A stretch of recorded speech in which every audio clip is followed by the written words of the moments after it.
Joyeux et glorieux dimanche à chacun de vous dans le nom glorieux et merveilleux du Seigneur Jésus-Christ, lui qui a veillé sur chacun de nous pendant toute la semaine. Nous avons erré à différentes préoccupations, mais il a permis que nous puissions passer par-dessus les pièges de l'ennemi, les forces du diable. Et je crois de tout mon cœur que de la même manière qu'il avait prié pour Pierre, que le diable réclamait pour le cribler comme le froment, je crois qu'il a aussi réclamé nos âmes. C'est pour cela que nous sommes vivants ce matin, que toute la gloire lui soit rendue.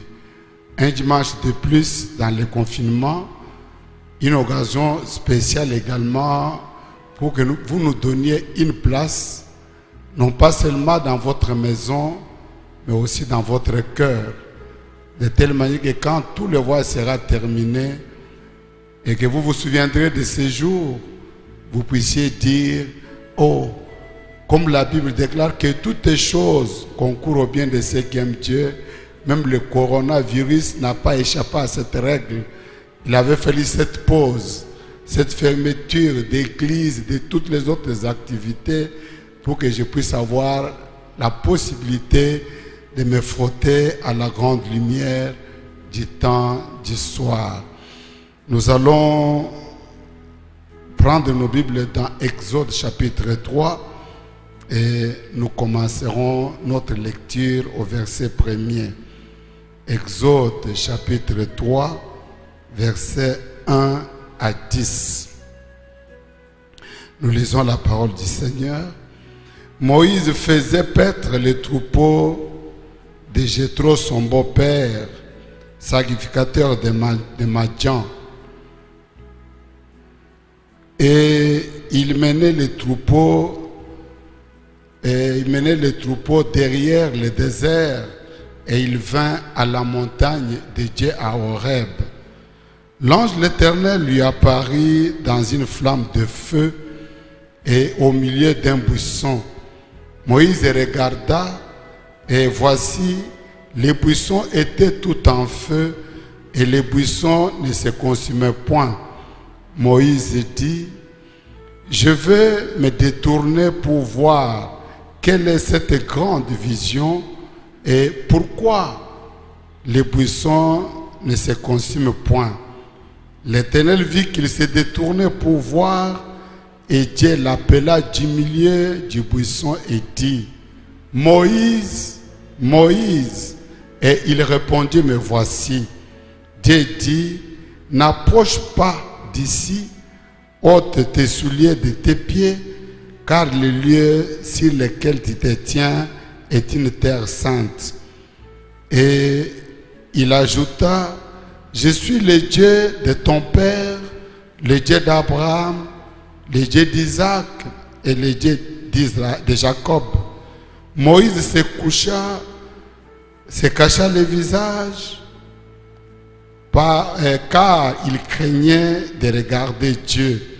L'Éternel dit, je vis la souffrance de mon peuple qui est en Égypte et j'ai entendu les cris que lui font pousser ses oppresseurs, car je connais ses douleurs. Je suis descendu pour les délivrer de la main des Égyptiens et pour les faire monter de ce pays dans un beau et vaste pays, dans un pays où coule le lait et le miel, les lieux qu'habitent les Cananéens, les Hétiens, les Amoréens, les Phéréziens, les Éviens et les Jébousiens. Voici les cris d'Israël sont venus jusqu'à moi, et j'ai vu l'oppression que leur font subir les Égyptiens. Maintenant, va, je t'enverrai auprès de Pharaon, et tu feras sortir d'Égypte mon peuple, les enfants d'Israël. Ajoutons une écriture dans Genèse, au chapitre 5, nous commencerons au verset 21. Enoch, âgé de 65 ans, engendra Méthusélah. Enoch, après la naissance de Méthusélah, marcha avec Dieu 300 ans et il engendra des fils et des filles. Tous les jours d'Enoch furent de 365 ans. Enoch marcha avec Dieu, puis il ne fit plus parce que Dieu les prit. Que Dieu bénisse la lecture de sa merveilleuse parole. Et lui dont il est dit, il envoya sa parole et sa parole les guérit. Que la parole qu'il nous envoie aujourd'hui nous guérisse en touchant tous les domaines de notre vie. Adressons-nous alors à l'auteur de la parole afin qu'il puisse nous conditionner pour l'audition et la prédication de ces jours. Tendre Père bienveillant, combien nous apprécions chaque occasion que tu nous accordes de nous tenir devant ton peuple, Seigneur, et qu'ensemble, autour de la parole, nous puissions découvrir quelle est ta volonté, qu'est-ce que tu veux qu'il soit fait avec la parole et que nous puissions le faire en ton nom. Laisse que ce matin, notre attitude devant ta parole soit comme Marie devant l'ange Gabriel. Il lui parlait des choses qui dépassaient son entendement. Le message était spécial, unique. C'est la première fois qu'une telle chose était dite à un humain.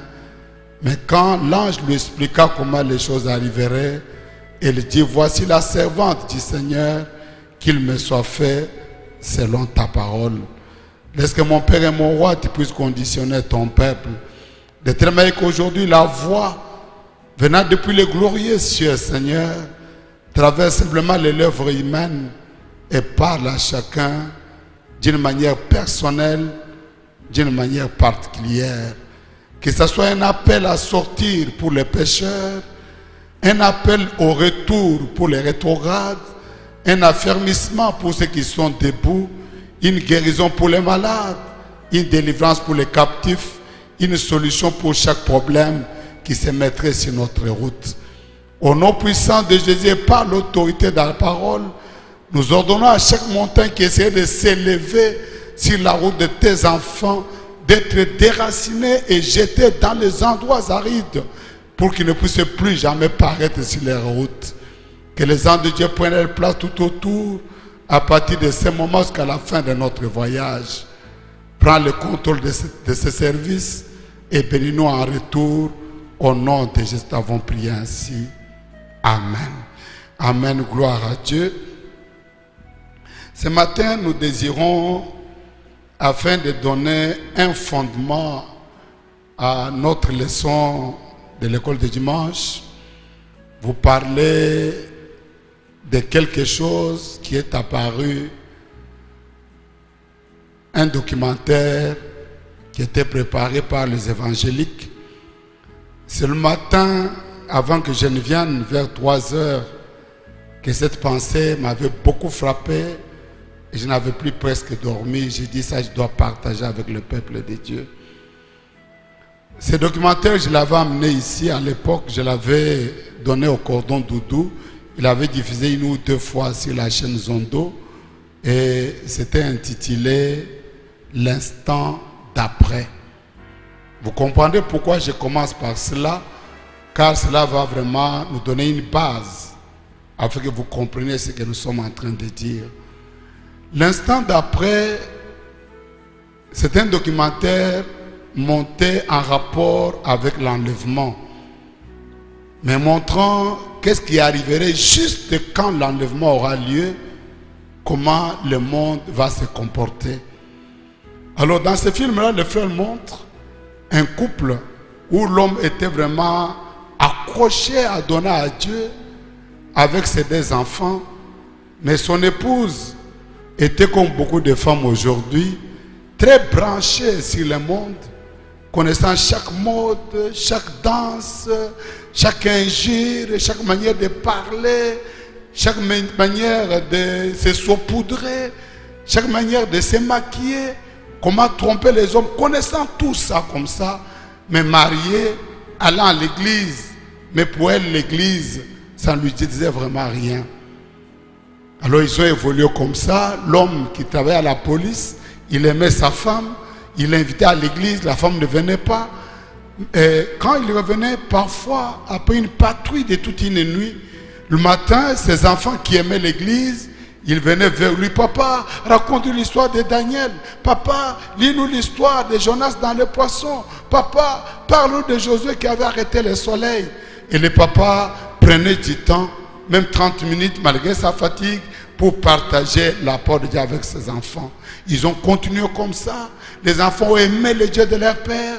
La maman, trop distante, parce qu'elle pensait que venir à l'église allait lui faire perdre tous ses privilèges, tous ces petites égyptes qu'elle portait, les pantalons, les culottes, l'amour libre, beaucoup de choses pour lesquelles vous aussi, vous ne voulez pas venir à Dieu et lui donner votre cœur. Mais suivez-moi, bien-aimés frères et sœurs. Un jour, c'était le matin, l'homme était revenu de sa tournée, de sa garde. Il était assis en train de lire l'histoire d'un enfant, pendant que l'autre, la maman, l'avait arraché de là pour l'envoyer dans la douche, parce qu'il devrait aller à l'école. Au moment où le papa lisait dans la Bible et que son enfant était très content, à un moment donné, il s'est arrêté de lire, ses yeux se sont ouverts, l'enfant était là. Quelque temps après, la Bible était tombée, ils avaient disparu. La femme va seulement remarquer de la cuisine où elle était que la Bible était tombée par terre. Elle est venue plus vite. Elle a appelé son mari. Il ne répondait pas. Elle a appelé le garçon. Le garçon ne répondait pas. Il a couru dans la douche. Il a appelé. La fille n'était pas là. Elle a attrapé la folie. Les portes fermées. La clôture fermée. Elle est allée sur la rue. Elle ne savait pas comment expliquer ça. Elle est allée à la police pour parler de la disparition. Au même moment, la salle de la police était remplie. Il y avait trop de réclamations autour des témoignages. Un avion qui parcourait le ciel.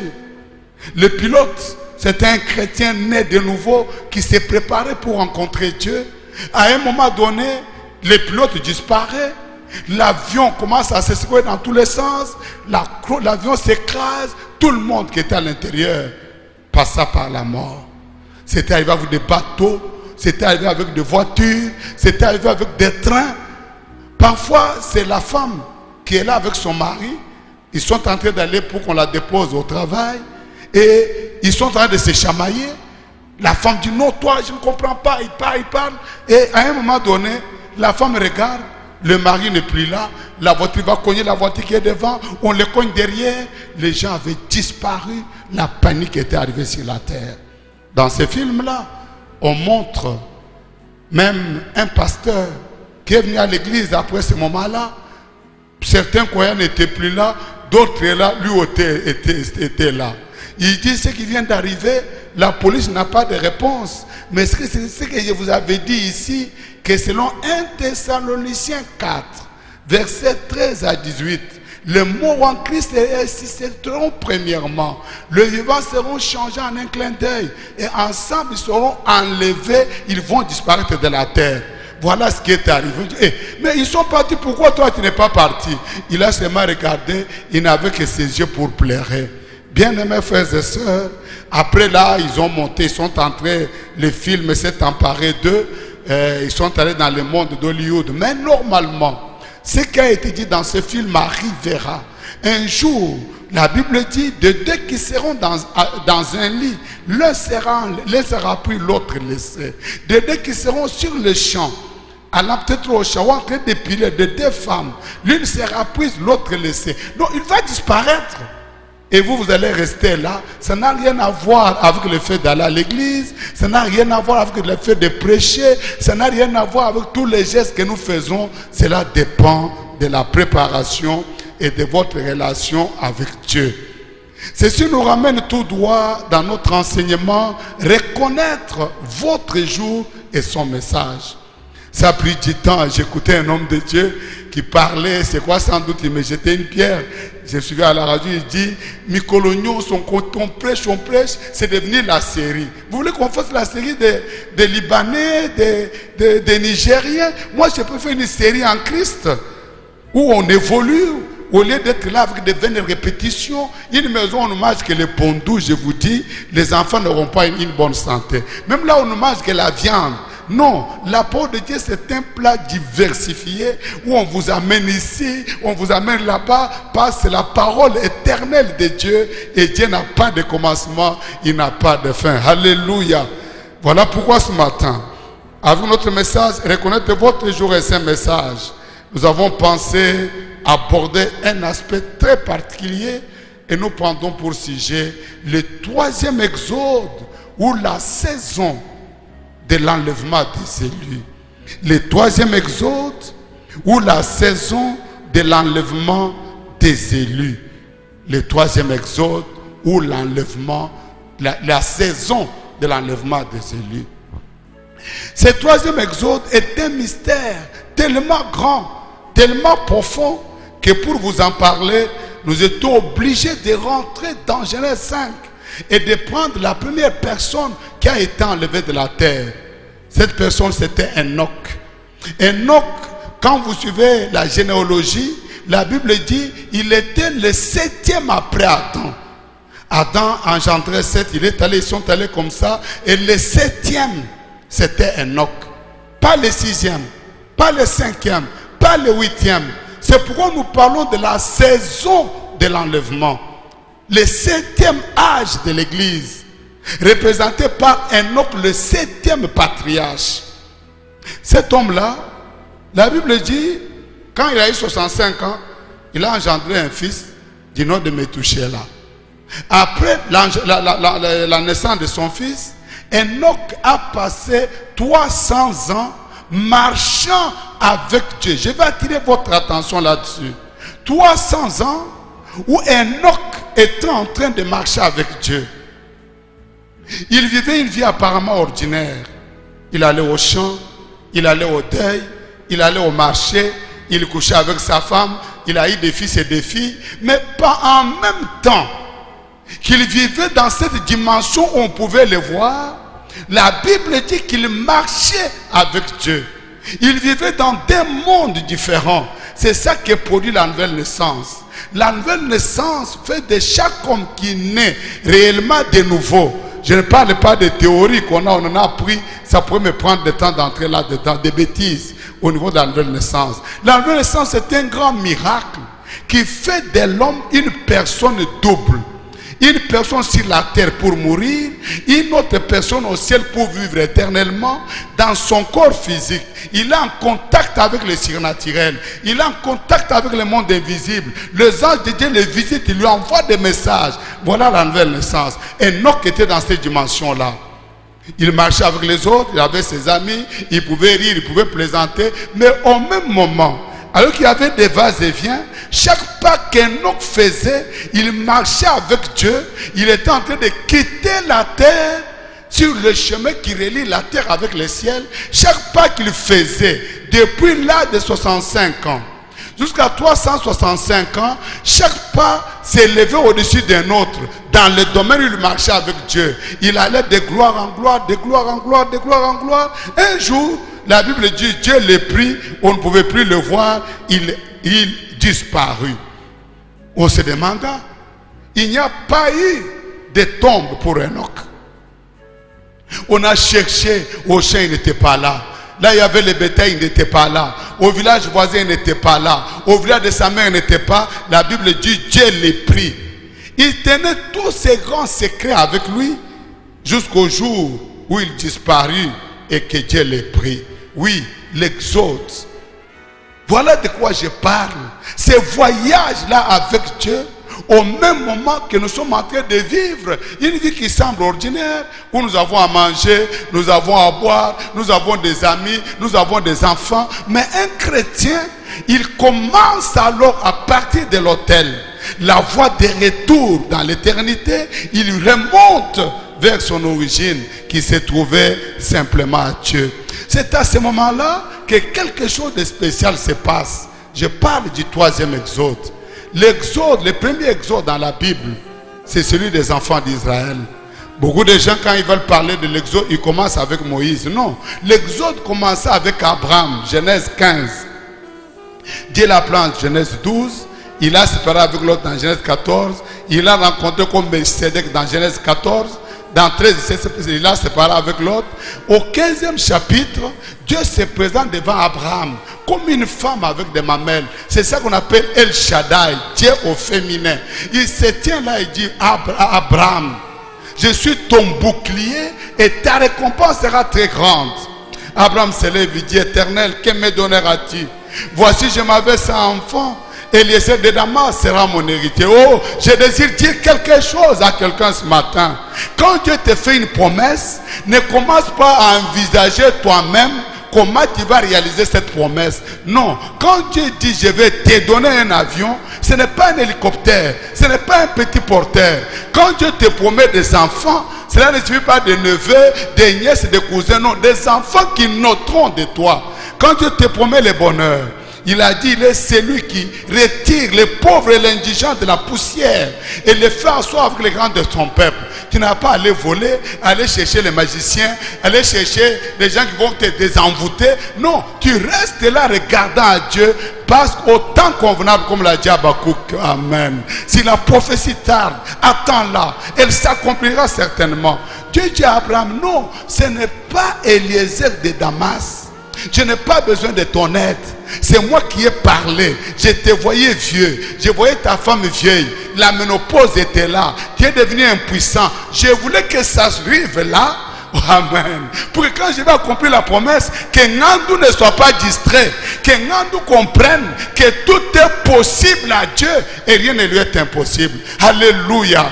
Il dit non. C'est l'enfant qui naîtra de ton sein qui va être ton héritier. Pendant qu'il causait, Abraham a fait des offrandes, je ne vais pas entrer là-dedans. Et quand la nuit commençait à venir, Abraham commençait à somnoler. Dieu lui apparut, il dit à Abraham, ta descendance sera pendant 400 ans dans un pays étranger. On va la maltraiter, lui faire beaucoup de mal. Mais après 400 ans, moi je les ferai sortir de là par ma main puissante avec des grands biens. C'est Dieu. Ce n'était pas la faute des frères de Joseph. Ce n'était pas le problème de Joseph. Ce n'était pas le problème des pharisiens, des pharaons et de tous les autres. Amen. Ton problème là, ce n'est pas ton problème. Ce n'est pas le problème de ton oncle, de ta tante, de ta famille. Dieu conduit ses enfants sur des voies, parfois tellement terribles, afin que quand il va intervenir, ils se rendent compte qu'ils appartiennent au Tout-Puissant. C'est lui qui ne recule jamais devant l'adversaire. C'est lui qui ne bat jamais en retraite. C'est lui sur le répertoire duquel il n'y a pas de mot échec. Et il a échoué, il n'échoue pas. Il réussit toujours. Il n'est pas vaincu, il est toujours vainqueur. Ils sont allés en Égypte. Vous connaissez l'histoire. Abraham engendra Isaac, Isaac engendra Israël, Israël les 12 patriarches. Comment Joseph était né, il y a eu tous les problèmes. Ils se retrouvent en Égypte. Paf, ils étaient là. Tout allait bien, comme vous aussi avant le coronavirus, tout allait bien. Vous aviez de grands projets, tout ça. Mais un jour, il arriva que Dieu, qui avait fait la promesse, il plaça sur le trône un pharaon qui ne connaissait pas Joseph. C'était là le commencement des douleurs, des pleurs, des larmes, des cressements de dents. Pourquoi? Parce que Dieu s'était souvenu de sa promesse à Abraham. Les 400 ans étaient accomplis, il fallait qu'il sorte de là. Je parle de l'exode. Mais pour que cet exode-là se réalise, il y avait certains préalables. Il fallait un homme qui rencontre Dieu face à face. Un homme qui n'est plus dans la théorie, dans les histoires qu'on lui a racontées par sa mère l'avait reçu de son grand-père. Ce n'était pas la tradition orale. Un jour, pendant que Moïse était en train de paître le troupeau de son beau-père, Jéthro, le même chemin par où il passait tous les jours, beaucoup d'années. Mais ce jour-là, quelque chose arriva. Ma prière est que tu m'as toujours écouté. Tu as écouté des grands hommes de Dieu, des grands prédicateurs. Nous les petits d'entre eux, quand nous vous parlons, je veux que ce soit les jours où, différemment de ce qui t'a toujours connu, Dieu t'amène devant une chose qui va t'aider à prendre la position. Moïse regarde, il voit un buisson qui était en feu. Le feu ne consumait pas les buissons, le feu ne s'éteignait pas. Il dit, mais ce n'est pas possible. Moïse, qui était un grand savant, qui était instruit dans toute la sagesse des Égyptiens, j'ai découvert dernièrement que même en Égypte, les sphinx, les pyramides, ça a été construit par des Noirs. Vous ne savez pas comment ce jour-là, j'étais très content de moi-même. Qu'ils avaient des formules mathématiques qui sont utilisées jusqu'à aujourd'hui. Mais l'homme blanc, comme il veut nous assujettir, vous qui parlez de Banamari, les Banamari ont caché l'origine de beaucoup de formules mathématiques, des formules de physique et de construction qui ont été découvertes en Égypte par les Noirs, par mes frères, par mes parents, par mes aïeux. Je suis heureux et je suis content d'être noir. Alléluia. Maintenant, Moïse qui connaissait toutes ces choses, il s'est mis à tourner pour voir, mais quel est ce miracle? J'ai étudié la science, j'ai étudié la chimie, les formules mathématiques, mais ça je n'ai jamais appris à l'école. Ces buissons, il est en feu, mais les feuilles sont toujours vertes, les branches sont toujours debout. Qu'est-ce qui se passe? Pendant qu'il tournait pour voir, Dieu se rend compte que Moïse voulait tourner. Il dit, Moïse, Moïse, il te connaît aussi par ton nom. Il connaît ton adresse. Il connaît ton problème. Il connaît ton programme. Il connaît tout ce qui te concerne. Et il a fait la promesse que si tu te donnes à lui, il sera l'ennemi de tes ennemis et l'adversaire de tes adversaires. Je veux que tu dises Amen. Que cela t'arrive ce jour. Que Dieu s'élève entre toi et tous tes ennemis et qu'il les extermine. Maintenant Moïse, il regarde, Dieu l'a appelé, il dit, mais voici, Dieu dit, enlève tes souliers. Le lieu où tu te tiens est une terre sainte. Je suis le Dieu d'Abraham, d'Isaac et d'Israël. J'ai entendu les cris de mon peuple. J'ai vu la souffrance. Quand il crie, il entend. Ce n'est pas le Dieu de Baal. Ce n'est pas une statue. Ce n'est pas une philosophie. Ce n'est pas le moufou de Bankou ou les fétiches de Bayan. Sinon, c'est un Dieu qui a des oreilles qui entend. Le Dieu des nations, c'est de la folie. Que le feu prenne une maison, le Dieu là est brûlé par le feu. Qu'il y ait une inondation, le Dieu coule avec les eaux. Il y a même un Dieu qui a été volé par Rachel, la femme de Jacob, la fille de Laban. Quand Laban les a pourchassés, Rachel était assise sur Dieu, sur le Dieu de Laban. Mais Dieu, tu as pris mes filles, tu as aussi pris mes dieux. Jacob lui dit, fuis. Si tu trouves quelqu'un qui a tes dieux, ce que tu veux faire avec lui, tu peux le faire. Rachel au-dessus de Dieu, Laban à 1 mètre de son Dieu, Rachel le trompe. Il dit non, ta servante est dans une mauvaise période, il n'y a pas moyen que je descende devant mon Seigneur. Non, il n'y a rien. Le Dieu là, comme vos petites fétiches, vos petites magies qui vous décevront l'un de ces jours. Venez à Dieu, venez à Jésus-Christ. C'est lui qui ne déçoit jamais, qui ne trompe jamais. Alléluia. Moïse se détourne, il regarde. Il dit, j'ai entendu les cris de mon peuple. J'ai vu la souffrance que lui font souffrir les Égyptiens. Je suis descendu. Je me suis souvenu de ma promesse. Oh, si Dieu t'a fait une promesse, crois toujours qu'il s'en souviendra. Même une minute avant ta mort, la promesse s'accomplira. Parce que Dieu ne peut pas mentir. Il ne peut pas se repentir de ses promesses. Il s'était souvenu, c'est comme ça que l'exode commence. Il avait fallu qu'un homme rentre en communion avec le surnaturel, qu'il rencontre le feu qui consume le buisson sans l'éteindre, sans le consumer. C'est ça qu'on appelle la colonne de feu. C'est cette lumière qui marchait devant les enfants d'Israël.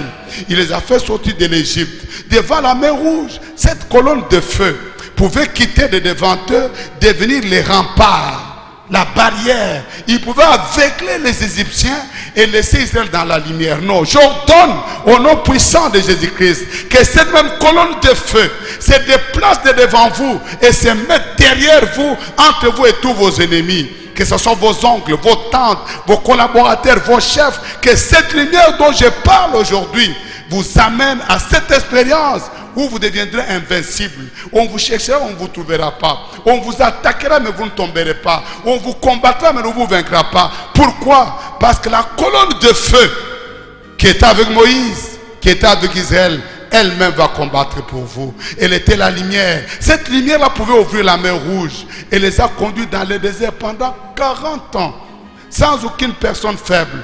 Les souliers qu'ils avaient aux pieds grandissaient avec eux. Alléluia. Leurs costumes grandissaient avec eux. Il n'y avait pas de magasin. La Bible dit, les habits ne s'usèrent pas. Donc celui qui avait son costume, il avait son costume. Celui qui avait sa robe à 12 ans, il avait à 14 ans, il avait à 20 ans, il avait pendant 40 ans. Oh, j'aime les Jéhovah des miracles.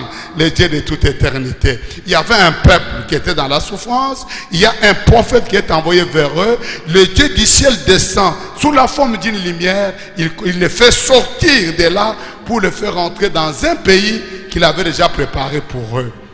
Le deuxième exode, c'est quand le Dieu Tout-Puissant lui-même, la Bible dit, il s'est fait un corps. Il a habité parmi nous. Nos yeux l'ont vu, nos yeux l'ont touché. C'est Timothée qui parle de ça. Mais le jour où Jésus était au Jourdain, afin d'être introduit dans son ministère, lui, l'agneau qu'on devrait laver, la Bible dit, les cieux s'ouvrirent. Et on vit l'Esprit de Dieu descendre comme une colombe. Elle descendit sur lui, elle demeura sur lui. C'est ces jours-là où les pères et les fils devinrent un. C'est ces jours-là où la grande colonne de feu s'incarna dans un corps de chair afin de conduire le deuxième exode. Amen. Et Dieu, dans sa mathématique, il ne s'arrête jamais à deux. Il a toujours fait les choses en trois. Il y a eu le premier exode de l'Égypte vers la terre promise. Le second exode du judaïsme vers le christianisme. C'est cette même colonne de feu qui est apparue à Paul sur le chemin de Damas au chapitre 9 des Actes des Apôtres. Alors il devait y avoir un troisième exode. C'est la saison de l'enlèvement des élus, la saison de la préparation pour aller à la maison. Parlant de ce troisième exode, William Branham dit ceci, oh j'aime ça. Dans son livre Le troisième exode, paragraphe 25, il dit, eh bien, nous allons parler ce matin sur le sujet, le deuxième exode. Il va corriger ça plus loin. Le deuxième exode du peuple de Dieu, où l'appel lancé au peuple de Dieu pour sortir. Exode signifie sortir de, être appelé hors d'eux, être amené dehors d'eux. L'exode, vous sortez d'un système, vous sortez d'un pays, vous allez vers un autre. C'est pourquoi moi j'ai des problèmes, j'ai des difficultés aujourd'hui pour comprendre le mouvement de réveil. C'est seulement des divisions après division, division après division. Apôtre, l'autre sort demain apôtre, il n'est pas content d'être seulement un croyant, il veut être apôtre, il a son apostolat. Mais les mêmes chansons, les mêmes prédications, les mêmes, il n'y a même pas de prédication, les mêmes bavardages. Non. L'exode, il faut que le Dieu Tout-Puissant saisisse un homme. Il lui apparaît dans le surnaturel. Il lui donne un message pour sortir les gens là d'un pays vers un autre, d'un système vers un autre. Amen. Et j'aimerais utiliser cela comme sujet, le deuxième exode du peuple de Dieu. Eh bien, il y a eu beaucoup d'exodes naturellement, mais je parle du temps où Dieu a exigé un exode, une séparation d'avec les lieux où ils étaient à l'époque. Quand Dieu appelle un homme, il appelle à sortir. Il a sorti Abraham du pays d'Ur des Chaldéens pour l'amener au pays de Canaan. C'était un exode. Il a sorti de l'Égypte. On ne fait pas l'exode en restant sur place, en faisant toujours les mêmes choses. Dans son livre L'Accusation, 7 juillet 1963, il dit au paragraphe 44, eh bien, nous apprécierons, si vous voulez écouter ces messages, le troisième exode. Eh bien, nous avons eu plusieurs exodes, mais nous pouvons de façon nette situer dans le temps et dans l'espace 3 exodes où Dieu est descendu sous la forme de la colonne de feu pour appeler un peuple et le mettre à part.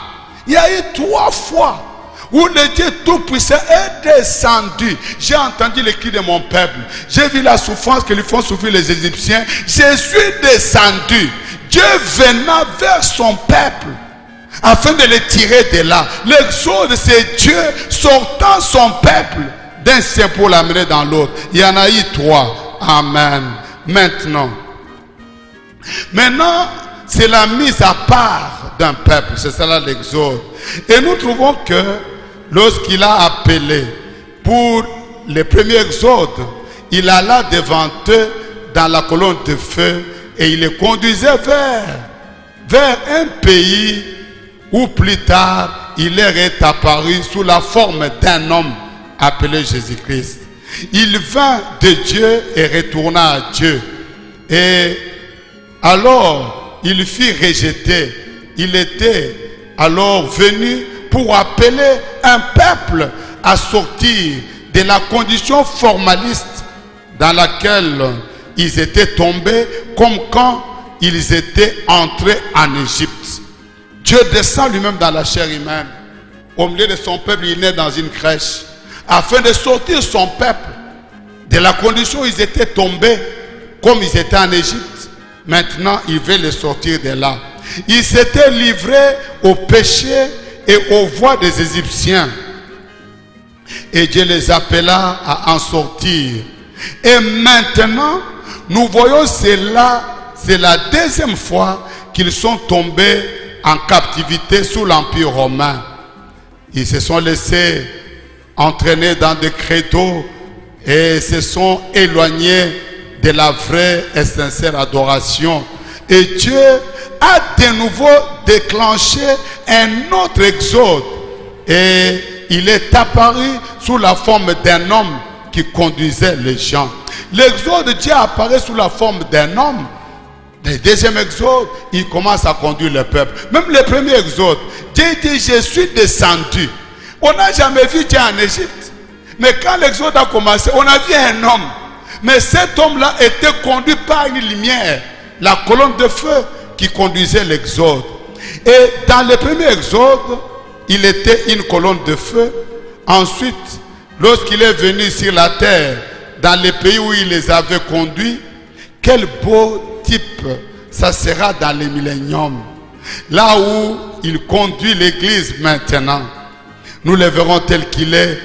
Nous aurons un corps semblable à son corps, à son propre corps glorieux. Et aujourd'hui, amen. Il y a eu le premier exode avec Moïse, le deuxième exode avec Jésus lui-même. Et maintenant, aujourd'hui, c'est par la lumière de l'évangile, c'est reflétant à partir d'une lumière, d'une colonne de feu qui est visible parmi nous. La science a vu cela. Elle se trouve dans les magazines et partout dans le monde. Elle est identifiée scientifiquement et spirituellement comme la même colonne de feu de par les mêmes signes et les mêmes choses qu'elle a toujours faites. Amen. Et maintenant, en ce jour où il y a beaucoup de fanatisme et d'histoire, Dieu s'identifie toujours malgré tout. Eh bien, nous voyons cela. Le troisième exode ne pouvait pas être différent des deux premiers exodes. Non, le même Dieu, dans la même lumière qui est apparu à Moïse, en ces temps de la fin, le même Dieu est apparu au milieu de son peuple. La première fois, c'était en 1906, à Burkittsville, aux États-Unis d'Amérique, dans l'État de Kentucky. Il y avait un enfant qui venait de naître. C'était le 3 matin, c'était le premier enfant de son père et de sa mère. Vers 5 heures, ils ont vu une lumière entrer dans la pièce où ils étaient. Le rouge-gorge se mettait à chanter partout et l'enfant était né. Cet enfant, c'est William Marion Branham. À l'âge de 3 ans, Dieu commençait à lui montrer des visions. À l'âge de 7 ans, Dieu lui parla comme Job dans un arbre, dans un peuplier. Et cet homme-là, il a marché avec cette colonne de feu toute sa vie. Quand il en parlait, les gens pensaient qu'il était fou. Quand il en parlait, les gens comme ils sont plongés dans la théologie, dans les credos, dans des vieilles histoires. Ils ne pouvaient pas comprendre. Mais un jour, nous sommes en 1950, c'est à Houston. Il y avait un grand homme, le docteur Bess, un grand théologien. Il était dans la ville. Il voulait rencontrer William Branham et l'exposer devant les gens. Il voulait maintenant montrer que celui qui détenait la parole, ce que Branham faisait, c'était du fanatisme. Il a loué une grande salle, il a loué un caméraman avec les photos Kodak, photos en couleur à l'époque. Et les gens étaient venus. Le matin, Branham était dans la ville. Il dit à un frère, le frère F. Bossoff, que je n'irai pas à cette rencontre-là. Il dit non, maintenant c'est un problème. Les gens sont venus de partout. Si tu ne parles pas, c'est comme un abandon. Il va gagner par forfait. Il dit non. La Bible dit, je n'aime pas que les serviteurs de Dieu aient des querelles ou des disputes. Bon, ça vous dit non, si toi tu ne veux pas, moi je vais aller. Je vais aller pas dire, alors va, mais ne te dispute pas avec ces gens. Oh, ils sont là à la réunion.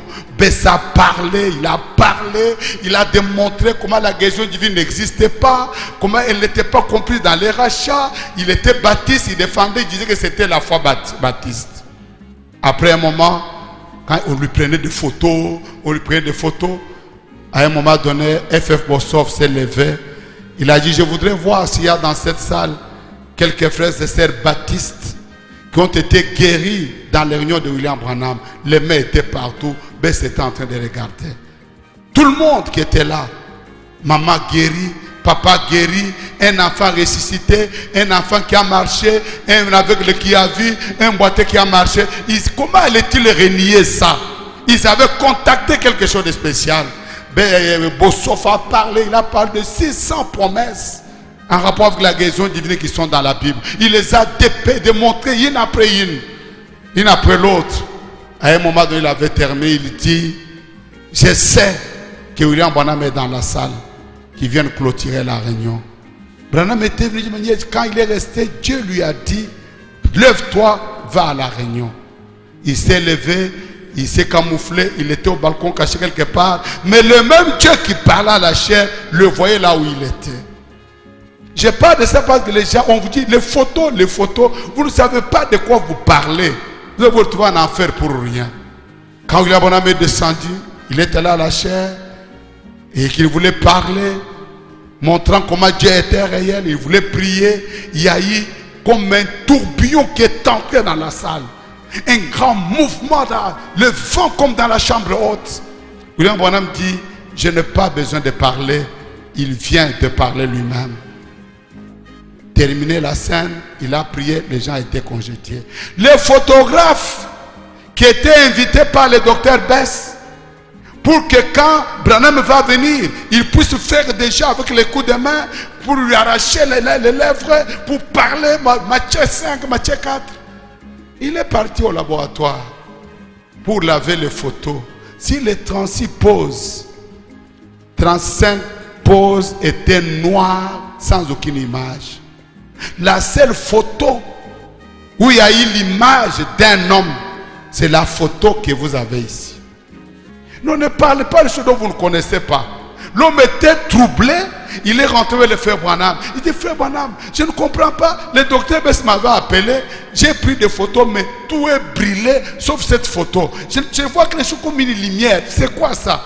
Moi, je dis, je ne comprends pas. Ils ont pris la photo.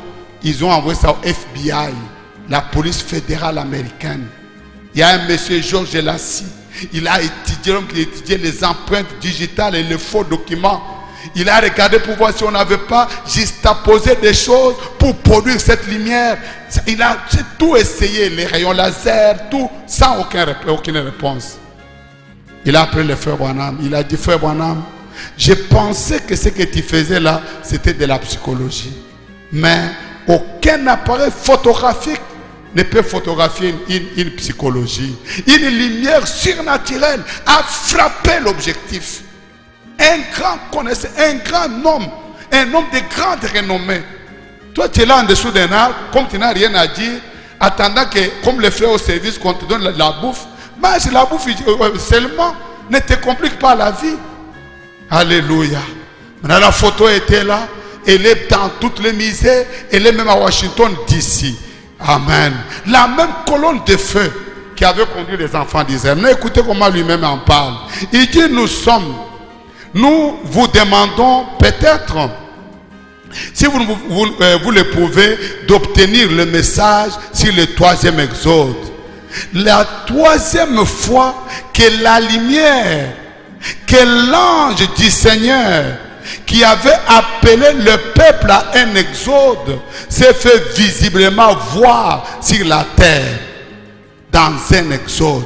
Vous voyez, je pense que c'est vraiment remarquable pour nous, le 3e exode. Oh, quelle glorieuse chose que de savoir qu'un jour, ce tabernacle de terre, ce vieux corps frêle dans lequel nous tombons malades, et où nous sommes affligés sera changé et rendu semblable à son corps glorieux.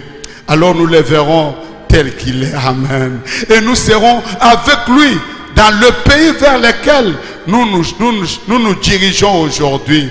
Oh, cela me pousse à nous lever et à chanter. Je vais à la terre promise. Amen. Le voici dans ce troisième exode. Le même signe, la même manifestation, le même Christ, le même Saint-Esprit, les mêmes œuvres, le même Dieu, le même message. Et ils ne peuvent pas recevoir cela. Ils seraient obligés de renoncer à leur carte de membre. Oui, ce qui se passe, Bandundu, je mets devant vous une grande responsabilité de savoir qu'est-ce qui s'est passé dans cet âge, dans quel jour nous sommes en train de vivre. Beaucoup d'hommes de Dieu sont dans leur chambre avec les brochures de Frère Branham. Ils lisent, ils trouvent que c'est la vérité. Mais prendre position, changer de voie, entrer dans l'exode, signifie devenir un simple homme. Signifie ne plus avoir la popularité, ne plus avoir de nouveaux habits, ne plus avoir de cartes de membres pour aller manger au restaurant. J'avais un ami ici, je ne vais pas citer l'église, d'une très grande église, un pasteur provincial. Un jour, pendant qu'on partage, il dit, frère Ngandou, ce que tu dis là est vrai. Mais si je laisse ce que je fais poursuivre ce que tu dis là, je deviendrai quoi? Parce qu'ici, il n'y a pas de pasteur provincial. Ici, il n'y a pas d'archevêque, il n'y a pas d'apôtre, il n'y a pas tout ça. Nous sommes seulement des frères. Ils tiennent au privilège de la terre plutôt qu'à l'appel de Dieu qu'ils sentent dans leur cœur. Ils avaient eu la connaissance de la vérité. Ils regardaient et voyaient que c'était absolument la vérité. Ils ne peuvent pas renier cela. Les magazines doivent témoigner qu'ils ont vu cela. Les photos, les journaux, la résurrection des morts, les attestations des médecins au sujet des malades. Ils doivent affirmer que c'est lui. Amen. Quant aux prédictions, aucune d'elles n'a jamais failli durant des années. Chacune d'elles a été absolument exacte dans des détails. Ils ne peuvent pas nier que c'est Dieu, mais ils ne peuvent pas accepter cela. Il y a beaucoup de raisons. Et le Seigneur l'avait prévu dans la Bible. Quand vous allez dans Matthieu 23, il dit les gens là, ils ont caché la clé des Écritures, la clé des mystères. Ils ont caché ça, les conducteurs, les pasteurs, les prêtres, les archevêques et les autres. Ils ne veulent pas donner aux gens l'accès d'entrer dans le royaume. Et même ne veulent pas entrer, ils ferment la clé aux gens. Oh non, vous voyez, et maintenant, qu'est-ce que vous avez prêché pendant toutes ces années? Qu'est-ce que cela a produit comme résultat? Si les conseils que vous appelez prédication, les mêmes conseils que les mamans donnent, amen. Il y a une maman qui a une émission sur la reine TNC, j'ai oublié son nom. Elle donne vraiment des conseils. Elle parle. Elle peut parler du mariage, elle peut parler des fiançailles, elle peut parler des coutumes. Si elle était dans votre église, elle serait pastante pour prêcher, pas vous appeler ça prédication. Non, ça sont des théories, des conseils qui sont bons, mais en dehors de l'église. Que Dieu nous aide. Je prends son livre, Votre vie est-elle digne de l'évangile, du 30 juin 1963, paragraphe 28. Eh bien, ce soir, on enregistre. Eh bien, ce matin, si Jim est là, ou s'il est en train d'enregistrer, je pense que sur la bande, quelqu'un a attiré mon attention là-dessus. J'ai dit le deuxième exode. Je ne voulais pas dire deuxième. Il s'agit du troisième exode. Le Saint-Esprit, je ne veux pas dire troisième exode. La saison de l'enlèvement des élus. Il dit le troisième exode. Le jour où le Saint-Esprit, sous la forme de la colonne de feu, Dieu est descendu. Comme dans Genèse, dans Exode 3. Dieu est descendu, il s'est manifesté, a fait sortir les gens dans le premier exode. Et il a fait sortir Israël d'Égypte. Le deuxième exode, c'était Christ faisant sortir d'Égypte l'église du judaïsme. Et le troisième exode, c'est quand la même colonne de feu fait sortir l'épouse de l'église. Ce n'est pas le mouvement d'un homme, mais la même colonne de feu là, elle est ici au-dessus de frère Branham. C'est elle qui conduit l'exode. C'est ça l'ange de l'éternel, pour sortir l'église du monde, afin de prendre le voyage vers le ciel. Oh, ce jour vous allez le comprendre, qu'il y a quelque chose de semblable à ce qui arriva au temps d'Enoch. Que les gens qui sont à côté de vous, vous êtes habitués, vous êtes des amis, vous êtes n'importe comment, mais ils sont dans un voyage au sujet duquel vous n'avez aucune idée, dans l'autre dimension, dans l'autre monde. Et cela est conduit par la colonne de feu. Vous voyez, sortir du naturel, sortir du spirituel, puis le spirituel sort du spirituel. Les trois, vous voyez, le spirituel sort de l'église plutôt. Nous avons alors les trois âges en rapport avec cela. Je prends la voie du signe des démons. Il dit au paragraphe 33, maintenant, remarquez donc, lorsque sa présence est proche, cela suscite certainement des émotions. Comme je l'ai dit ce matin, tout ce qui n'a pas d'émotion est mort. Et toute religion qui n'a pas d'émotion, vous feriez mieux de l'enterrer. Elle est morte. Cela suscite de l'émotion. Aujourd'hui, même dans le message, les églises où les gens sont assis en train de chanter « Mon Dieu, plus près de toi ». Ça, on chante aussi. Mais tiens, l'église, c'est la vie. L'église, c'est la maternité où les enfants naissent, ils crient gloire à Dieu. Une religion qui n'a pas d'émotion, où on est seulement dans l'humain. Les grands sont là, c'est un général, tout le monde le sent, c'est un directeur, tout le monde le sent. Non, on devient là, on sort de l'humain, on sort du naturel, on se perd et on entre dans une autre dimension. C'est ça, être dans le lieu céleste, assis en Christ. Amen. Il nous vivifie. Mais après que nous sommes vivifiés, rappelons-nous ce qui nous a vivifiés. Qu'est-ce qui a fait cela? C'est la présence du Saint-Esprit, Jésus-Christ au milieu de nous, se manifestant vivant, pas le corps physique. En ce temps-là, où le corps physique reviendra du ciel, il n'y aura plus de temps. C'est tout. Et nous savons que nous vivons dans les derniers jours où ces choses doivent arriver. Eh bien, Dieu a eu des exodes. Auparavant, il y a. Avec Dieu, tout va par trois. Premier exode, deuxième exode. S'il n'y a pas de troisième exode, il y a quelque chose qui ne va pas. Vous devez être attentif pour voir ces choses. Dieu est parfait en trois. La première venue de Christ, c'était pour racheter son épouse. La seconde venue de Christ, c'était pour recevoir son épouse. La troisième venue de Christ, avec son épouse, c'est pour régner dans les milléniums. Tout va par trois. Maintenant, il y aura trois exodes. L'un d'eux, Dieu les a fait entrer dans l'arche pour un exode. Un déplacement par-dessus la terre. La fois suivante, Dieu les a fait sortir de l'Égypte. Et la fois prochaine, Dieu les enlèvera. Amen. Entrer, sortir, monter. Oh my. Le prochain exode, ça sera la montée. Nous faisons face à un maintenant, le temps de monter. Le troisième exode, on doit quitter la terre pour aller au ciel. Un pays physique vers un pays spirituel. Nous nous tiendrons pendant 3 ans et demi dans les airs avec Christ et les saints de tous les âges. Oh my. Après cela, nous reviendrons sur la terre. Quand la guerre d'Armageddon aura tout détruit.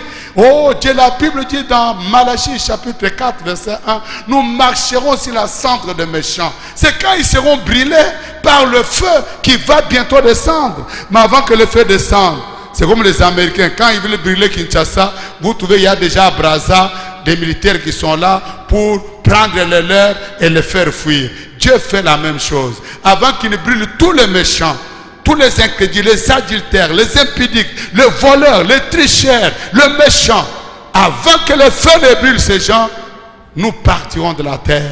Nous serons cachés pendant 3 ans et demi. À l'issue de cela, nous reviendrons. Dans le livre Le Troisième Exode, je place le fondement pour que vous compreniez quand nous allons entrer dans cette matière. Paragraphe 132. Nous sommes dans un exode. Et dans un instant, on va partir arrêter les bandes magnétiques. Oh, mes amis, mes frères, tant ceux qui sont présents que ceux qui suivront les bandes, vous qui suivez là-bas, laissez-moi vous dire en tant que votre frère et citoyen du royaume de Dieu, sortez, venez dans cet exode. C'est l'appel qui retentit. Sortez. Ne restez pas là mourir avec les gens de Jéricho. Mettez-vous à l'écart. Là où était Rahab, avec le signe du sang et du fil cramoisi sur la maison. Car tous ceux qui resteront porteront la marque de la bête. Nous allons en parler bientôt. Sortez de Babylone. Sortez de cette confusion. Sortez de ce système et servez le Dieu vivant. Et laissez venir le glorieux ange de l'alliance, Jésus-Christ, qui existait en forme de Dieu, n'a pas regardé comme il pourrait arracher d'être semblable à Dieu. Amen. Maintenant, il est une colonne de feu dans la même forme où il était autrefois quand il conduisait le premier exode, où il conduisait le deuxième exode, et ici, il est dans le troisième exode. Que fait-il? Que fait-il? Au premier exode, il les a fait sortir d'un pays naturel vers un pays naturel. Au deuxième exode, il les fit sortir d'une condition naturelle vers un baptême spirituel du Saint-Esprit. Aujourd'hui, le troisième exode, il les amène d'un baptême spirituel du Saint-Esprit directement dans le pays éternel du millénium et du glorieux au-delà. Amen. C'est la même colonne de feu par le même système ouin, le même Dieu qui accomplit les mêmes choses, et la même parole qui avait programmé le premier exode a programmé le deuxième exode. La même parole qui a programmé le deuxième exode a proclamé le troisième exode, et nous le trouvons ici parmi nous. Sortez, oh, sortez de ce chaos. Venez au Dieu vivant, venez à la parole, et la parole a été faite chair, elle a habité parmi nous. Et aujourd'hui, il est dans notre chair et il habite parmi nous. Sortez et servez le Dieu vivant. Oh, le troisième exode, les jours de la saison de l'enlèvement des élus. Les jours comme du temps de la première venue de Christ, le sacrificateur et les scribes continuent à parler de la venue du Messie pendant que Joseph et Marie étaient avec le Messie dans la crèche. Les gens continuent à chanter, et quand il va venir, quand il va comme ça, pendant ce temps, les anges et les bergers avaient changé de cantique. Ils étaient partis là pour paître le troupeau. Les anges sont venus leur dire: nous avons la bonne nouvelle qui fera la joie à toutes les nations de la terre. La bonne nouvelle, ce n'était pas de leur parler que Dieu a dit que le Messie viendra. Ce n'était pas de leur dire Noé entra dans l'arche. La bonne nouvelle, ce n'était pas pour leur parler des choses du passé, de Moïse qui sortit de l'Exode. Donc qu'est-ce que vous appelez évangile? L'évangile, c'est la bonne nouvelle. Ce ne sont pas des conseils. Les anges ont dit quoi? Aujourd'hui, dans la cité de David, il vous est né Christ le Sauveur. La promesse est accomplie. C'est la bonne nouvelle qui fera la joie à toutes les nations de la terre. Ils sont allés jusqu'à Bethléem. Ils ont trouvé l'enfant. Oh, ils l'ont adoré. Pendant qu'ils chantaient là-bas, les anges, les êtres célestes, les anges mélangés aux hommes, chantant ensemble. Oh my, c'est ce que moi j'aime comme adoration. Je n'aime pas les gens qui chantent tout en étant charlés les pécheurs. J'aime ces chants-là où vous entrez dans une atmosphère où les cieux s'ouvrent. Le cœur angélique s'associe au cœur terrestre. Un jour, William Branham était dans une église. Les gens chantaient. À un moment donné, il a écouté qu'il y avait deux chœurs.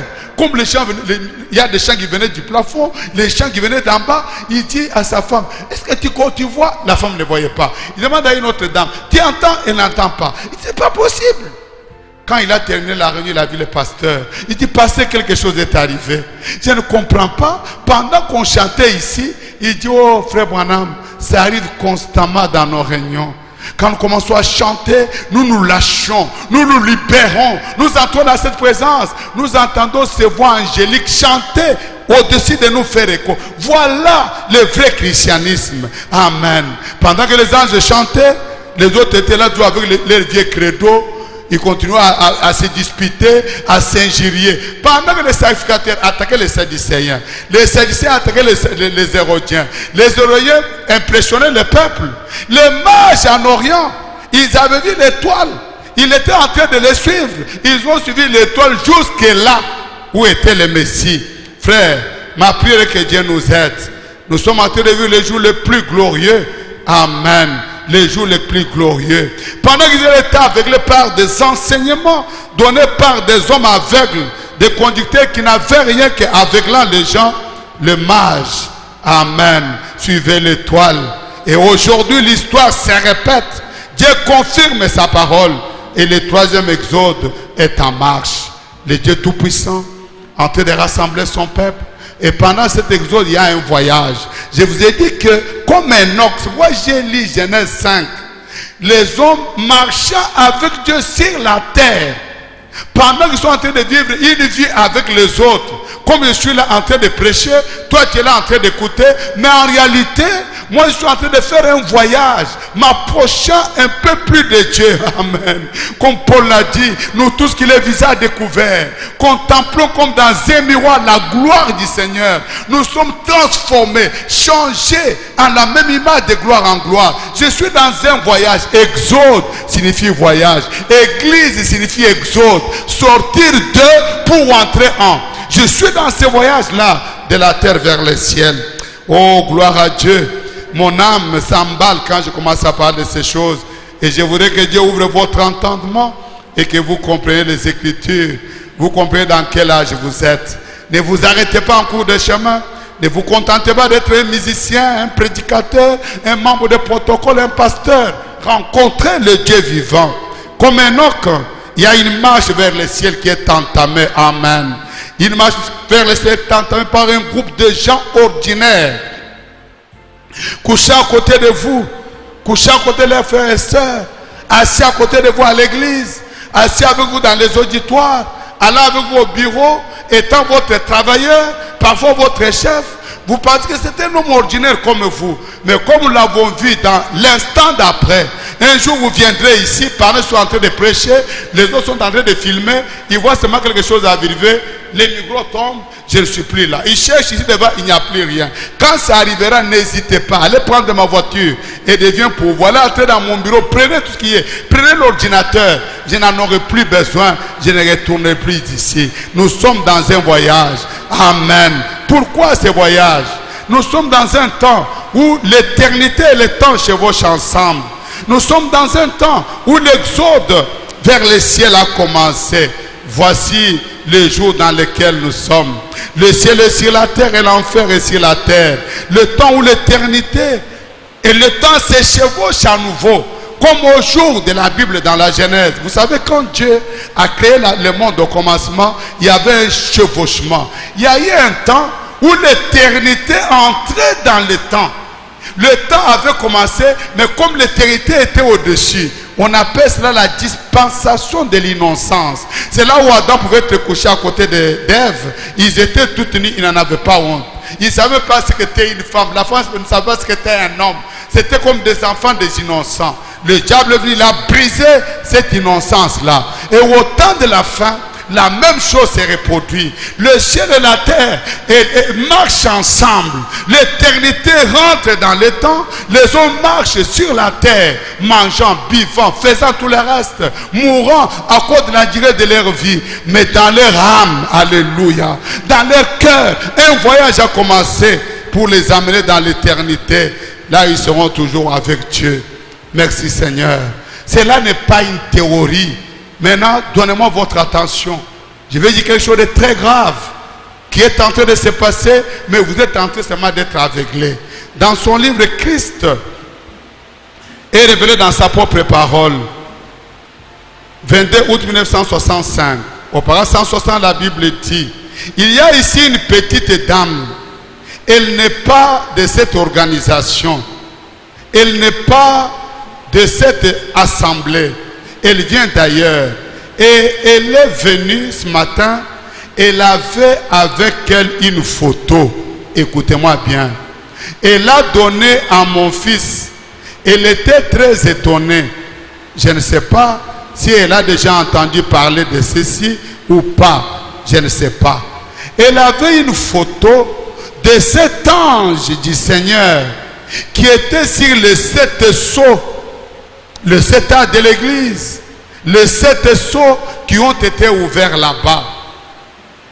Et quand cela a eu lieu, elle a dit que lorsqu'elle a regardé en arrière, c'était ce qu'elle a vu dans le ciel en rêve. Elle a regardé en arrière, elle a vu quelqu'un en blanc qui s'avançait en marchant au pas, et derrière cela, une femme, elle voit dans un songe quelque chose qu'elle n'avait jamais vu. Elle voit un grand nuage. Vous savez que la Bible dit une porte fut ouverte dans le ciel. Quand Jésus est monté pour aller au ciel, je suis dans Acte 1. La Bible dit une nuée l'enveloppa. La nuée, c'était la porte du ciel. Et l'ange a dit aux apôtres, pourquoi regardez-vous le ciel de cette manière? C'est Jésus que vous avez vu aller au ciel du milieu de vous, reviendra de la même manière, pas différemment, pas dans ton église, pas dans ton école de théologie, pas dans ton association, pas dans ton apostolat, mais de la même manière qu'il était parti, de la même manière qu'il revient. Comment? Enveloppé d'une nuée. Une sœur voit cette nuée-là. Elle n'avait jamais entendu parler de cela. Elle dessine la nuée. Elle vient avec la photo, elle donne à l'enfant de Frère Branham. Elle dit maintenant, quand elle a vu ça dans la vision, la nuée là, qui est là-bas, était en train d'avancer. Elle était en l'air. Il dit, il y avait derrière la nuée un homme qui était en train de marcher au pas. Il ne marchait pas n'importe comment. Marcher au pas, c'est comme ça que les sacrificateurs, le souverain sacrificateur marchait pour entrer au temple, dans le lieu très saint. Il devait être habillé d'une manière spéciale. Il devait être loin d'une manière spéciale. De la rose venant du lys de la vallée. Il sentait un parfum qu'on ne devrait pas imiter en Israël. Et quand il marchait à chaque pas, les créneaux à ses pieds chantaient Saint, Saint, Saint est l'Éternel alors qu'il s'approchait de Dieu. C'est ça la marche au pas. Ça doit être notre marche de chaque jour. Notre vie de chaque jour. Nos paroles, nos pensées, nos actes. Bien-aimés sœurs, bien-aimés frères. Quand nous sommes sur cette voie-là, engagés à monter au ciel, toutes choses en nous devraient programmer Saint, Saint, Saint est l'Éternel. La nuée était devant et l'homme était en train de marcher vers la nuée. Il montait vers la nuée. Il quittait la terre comme Enoch. Il marchait dans la gloire. Nous ne sommes pas au temps où on doit prêcher les équations. Nous sommes au temps où on résout les équations. Chaque X doit être remplacé par sa valeur. Pendant qu'il marche là, la femme regarde. Elle prend seulement le dessin et l'amène là où était Frère Branham. Je crois qu'en entrant à l'église, elle voit la même photo. Je dis, mais ce n'est pas possible. C'est ce que j'ai vu en rêve. Écoutez maintenant. Qui était cet homme qui marchait au pas derrière la nuée? Il ne marchait pas en désordre. Il ne marchait pas vaille que vaille. Oh, laissez-moi d'abord ouvrir une parenthèse là. Un jour, William Branham a vu la vision de l'épouse. Elle est après la première fois. Dieu lui a montré ça. Elle marchait d'une manière glorieuse au chant et glorieux de l'évangile. Pas aujourd'hui à l'église, on chante, on danse les rap, on danse les reggae, on danse, tout est dansé. Non, il y a quelque chose qui doit créer dans l'homme l'envie de servir Dieu. Oh, pendant maintenant que la femme à l'épouse marchait, il a regardé. Après est venu un deuxième groupe de gens qu'on a aujourd'hui dans la Odyssée. Les gens qui n'ont rien du christianisme, mais qui sont dans l'église. Les gens qui n'ont rien des musiciens chrétiens, mais qui chantent. Avant d'être musicien chrétien, tu dois être d'abord un chrétien, né de nouveau, baptisé du Saint-Esprit. Un reflet de Christ, une manifestation de sa puissance. Oh, que Dieu nous aide. Après, il s'est mis à pleurer. Le spectacle qui était là, cette prostituée qui marchait, il a dit, oh grand Jéhovah, tous les efforts, tous ces hommes de Dieu qui ont consacré leur vie, toutes les larmes, le jeûne et les prières, c'était pour te présenter une vilaine prostituée. Dieu dit non, attends, l'épouse va revenir. et leur revenu comme la première. Pourquoi? C'est pas que Jésus est l'alpha et l'oméga. Le même soleil qui s'élève à l'est se couche à l'ouest. Mais au milieu du jour, je vous l'avais parlé ici, c'est un jour qui ne sera ni jour ni nuit. Les gens seront dans les ténèbres, en train de supposer, en train de s'embrouiller. Et quand l'éternité vient se coller, chevaucher le temps, les autres vont continuer dans le temps. Ils vont arriver à la fin. Quand le pouce monte vers la gloire, et ils vont aller dans le chaos. Que Dieu nous aide. Ma prière est que tu ne sois pas de ces gens-là. Écoutez-moi, frère. Elle a vu quelqu'un en blanc, pas en noir, comme le soutane, les toges que portent certains passés aujourd'hui, noir, comme le diable. Non. Porter des choses qui reflètent la gloire. Dieu est saint. La sainteté est dans la blancheur. Blanc comme neige. Elle a vu quelqu'un en blanc qui s'avançait en marchant au pas. Et derrière cela, elle a dit que cela ressemblait. Elle a dit, frère Branham, c'était vous. La nuit était apparue là dans le son de la sœur. Et dès la nuit, quelqu'un était en train de marcher en blanc, marcher au pas. Il dit, cet homme-là qui marchait, frère Branham, c'était vous. Elle a dit que vous entriez en marchant au pas. Elle a dit, derrière vous, il y avait des gens de différentes couleurs, portant des bannières de la Géorgie, de l'Alabama, de différents endroits du Congo. Alléluia. S'avançant au pas, montant et entrant dans la tête, là où Christ était révélé dans la vision. Oh là là, il dit, alléluia. Nous sommes dans les derniers jours, dans les dernières heures du jour. Là, non, le troisième exode, ce n'est pas sorti d'une église pour en créer une autre. Le troisième exode, ce n'est pas une marche va-et-vient comme on le fait. Le troisième exode, c'est Dieu venant dans la grande colonne de feu, sortant les gens, les arrachant des dénominations, des credos, des dogmes, de la magie, de toutes ces petites choses. Et le même Dieu là, il est conduit avec la colonne de feu jusqu'au moment où il apparaît lui-même dans la nuée.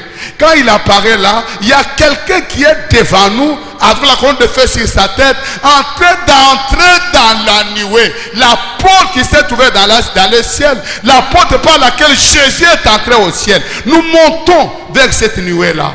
Pendant que nous montons là, Branham était devant, marchant au pas, habillé en blanc. Et derrière lui, il y avait des hommes de tout peuple, de toute race, en train de monter. C'est le temps dans lequel nous sommes. L'exode, le dernier chevauchement. Cela ne pouvait pas arriver au temps de Paul.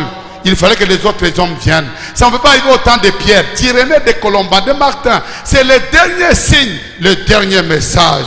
Oh, merci Seigneur.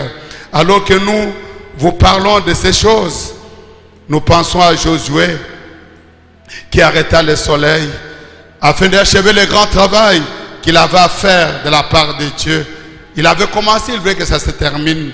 C'est reste pour les mêmes raisons, bien aimés frères et sœurs, vous habitants de Bandundu, que Dieu par le coronavirus a obligé le monde à s'arrêter afin que sa voix, la voix de Dieu vous parvienne. Est-ce pour cela que Dieu l'a fait? Nous sommes dans un exode. Ne laissez personne ou rien vous dérober le prix de la course. Amen. Pendant que les autres entendent sa voix et se mettent au pas, mettez-vous au pas et marchez avec lui. Dieu est en train d'appeler Église de Bandundu, peuple de Bandundu, peuple du monde. Il y a un dernier appel. Marcher au pas, se mettre dans la ligne de l'exode, de la terre vers le ciel. La nuée est venue, la porte a été ouverte dans le ciel. Pourquoi était en train de traîner les pas? Oh, laissez-moi vous terminer en vous racontant une grande histoire qui est arrivée ici en Afrique. C'était du temps de l'Empire malien. Il arriva à un moment donné que les envahisseurs arrivèrent. Ils tuèrent tout le monde de la maison royale. Ils ont tué les gens, tous les enfants, les épouses du roi, tout le monde était mort. Les autres gens avaient fui. Quelques étaient revenus pour devenir les esclaves de nouveaux dirigeants. Mais pendant que les gens faisaient ça, il y avait une femme qui était au service du roi. Dans sa fuite, elle prit l'enfant du roi dont elle devait prendre la garde. Oh, moi j'aime ça. J'aime des gens qui s'impliquent, qui s'imprègnent, qui deviennent une partie de vous. Aujourd'hui, vous travaillez avec quelqu'un, il travaille dans votre maison. Même après 20 ans, c'est un étranger. Après 15 ans, c'est un étranger. Il n'arrive jamais à s'impliquer, même à l'église. Quelqu'un qui est toujours un étranger, quand il parle, église de Wana, église de Nabango Wana, église de Wana. Non, ce n'est pas possible. 10 ans après, 20 ans après, ça c'est un homme dangereux. Un chrétien, c'est son église. Ce n'est même pas notre église, c'est mon église, c'est mon pasteur, c'est mon frère, c'est ma soeur, c'est mon Dieu, c'est mon roi. Alléluia. Cette femme-là, il prit un des enfants du roi qui avait échappé au massacre. C'était un enfant estropié. Elle a fui avec l'enfant, elle est partie dans un pays étranger. Elle est restée là pendant que les autres régnaient, dominaient, écrasaient. Oh, pendant qu'elle était là, un évangile est passé dans la ville. Il y avait une grande campagne d'évangélisation. La maman l'a emmené cet enfant. Quand on a prié pour l'enfant, oh, l'enfant s'était rétabli. Il avait grandi, il avait fait des études, il avait fait la formation militaire. Il était devenu un homme fort et puissant. Il a commencé à rassembler les gens. Oh, l'envie a commencé à circuler partout. Il devait rentrer. Il est rentré au Mali. Il a renversé le pouvoir. Je parle de Soundiata Keïta. Voilà son histoire. Mais quand il était au pouvoir, il n'y avait pas de radio, pas de télévision, pas de téléphone. Comment les gens qui avaient fui allaient-ils savoir que leur frère est revenu au pouvoir? Oh, il y a eu un miracle. Le Malien, il mange une nourriture que tous les Ouest-Africains détestent, qu'ils ne mangent pas. Ça s'appelle la feuille de baobab. Oh my! Mais tous les Maliens qui étaient déjà dans l'Empire, quand ils devaient aller faire leur commerce au Guinée, au Nigeria, au Gabon, partout là, ils veulent être en train de vendre des assiettes, des habits. Mais au coin, à la partie la plus visible, il avait toujours un tas de feuilles de baobab. Les gens venaient, les Nigériens, ils achetaient rapidement, ils passaient, les Gabonais, ils passaient, les Congolais, tout ça. Mais dès qu'ils voyaient un homme ou une femme qui était venu pour intéresser par les habits, mais dès que ces yeux se posent sur l'état de ces feuilles, et dit, vous vendez ça? Vous vendez à combien? Où est-ce que vous l'avez eu? L'homme là quitté son poste de vente, il alla à l'oreille de cet homme, il dit, je suis malien. Soundiata Keïta est en train de régner. Le message était comme ça, retournons bâtir notre pays. Qu'est-ce qui faisait les liens? Ils écoutaient, ils voyaient une chose qui les reliait à leur pays. Oh, ma prière est que pendant tous ces réunions, une parole puisse sortir. Quelque chose qui fera réveiller la partie d'éternité qui est en vous. Dont la Bible dit, tous qui ont entendu les pères viendront. Je veux que cette partie qu'il avait entendu les pères reconnaisse qu'aujourd'hui nous sommes dans le 3e exode.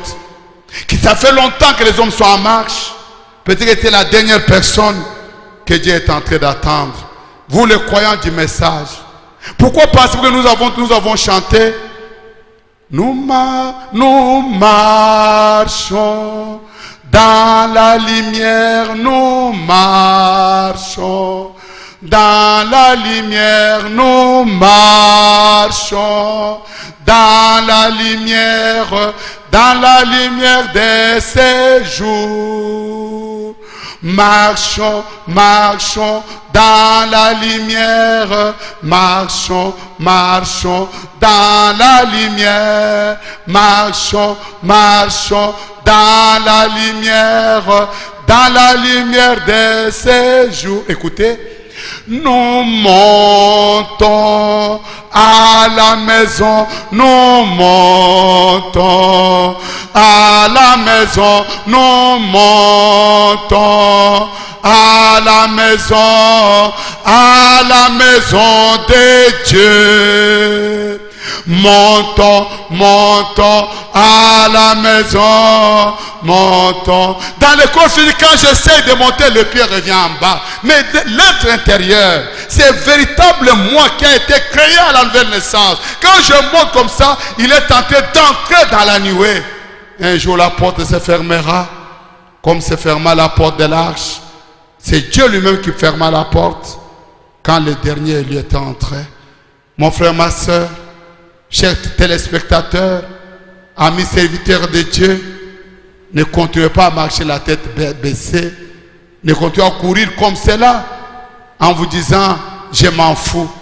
Tu arriveras dans ces villages dont le nom est « si je le savais ». Tu n'auras pas d'excuse parce que tu le sais maintenant. Qu'est-ce qu'ils font là-bas? Pourquoi tu as de faire du bruit? Non, nous sommes dans un exode. Engagés dans un voyage de la terre vers le ciel. Il n'y avait pas des exodes du temps de Moïse. Si quelqu'un commençait son exode pour aller au Soudan, pour descendre en Éthiopie, Dieu n'avait rien à voir avec ça. L'exode de Dieu, c'était avec Moïse, sous la colonne de feu. Même les tatans, les Corées, ils pouvaient parler, mais cela ne pouvait pas freiner l'exode. Parce que Dieu avait dit, voici j'envoie mon ange devant vous, pour vous garder en chemin, pour vous protéger et vous faire arriver au pays de la promesse. Bien-aimés frères et sœurs, mettez-vous en marche. Lavez vos robes dans le sang de l'agneau. Transformez votre vie. Allumez votre lampe, qu'elle soit claire. Lundi ce matin, la tempête sonnera et tout s'arrêtera. Merci Seigneur, inclinons la tête pour un mot de prière. Dieu Tout-Puissant et tendre Père, tu sais combien notre cœur était secoué alors que tu as placé ces choses devant nous, Seigneur. Comment devions parler à ton peuple, lui montrer quelle était la saison, quel était le temps, les jours où nous sommes. En parcourant de Dieu la salle, Seigneur, ce que j'ai fait pendant aujourd'hui, presque 38 ans, oh Dieu, regardant les hommes et les femmes, qui n'ont aucune compréhension, qui n'ont aucune révélation, qui sont satisfaits parce qu'ils ont été bien habillés, ils sont satisfaits parce qu'ils sont entrés en mariage, ils sont satisfaits parce qu'ils ont eu ceci ou cela, mais ne comprenant pas qu'il y a un message qui va de bouche à oreille. Il y a quelque chose qui se murmure à l'oreille par le Saint-Esprit, disant c'est le temps de l'exode, c'est le temps de partir d'ici. Père, ces hommes et ces femmes que tu m'as donnés, s'il y en a qui n'ont pas encore entendu cet appel, Seigneur, l'appel à sortir, l'appel à quitter toutes les choses de la terre, à s'engager dans ces grands voyages de la terre vers le ciel, que le message de ce jour, ô Dieu d'amour, résonne dans leur cœur, dans leur être intérieur, Seigneur, au point où ils ne pourront plus jamais s'en débarrasser. Ceux qui n'ont jamais entendu parler de ces choses, même si les hommes veulent les secouer, pour leur dire autre chose, pour les détourner, et même ne voulant pas aller dans l'exode, ô Dieu, que toi tu protèges tes enfants.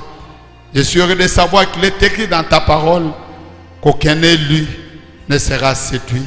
Aucun élu ne sera retenu par ces mirailles de Babylone. Alors que ta voix appelle, ils sortiront, ils entreront dans la marche. Et quand la dernière brebis sera entrée, Seigneur, la porte se fermera.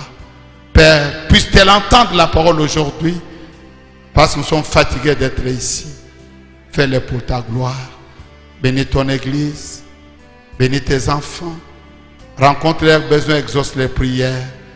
Qu'un nouveau jour s'élève, mon divin Sauveur. La même que pendant les premiers exodes, tu avais pourvu dans leurs besoins, dans les plus moindres détails. Quand ils avaient besoin d'eau, l'eau sortait de l'endroit le plus sec, d'un rocher dans le désert. Quand ils avaient besoin de nourriture, la manne tombait du ciel.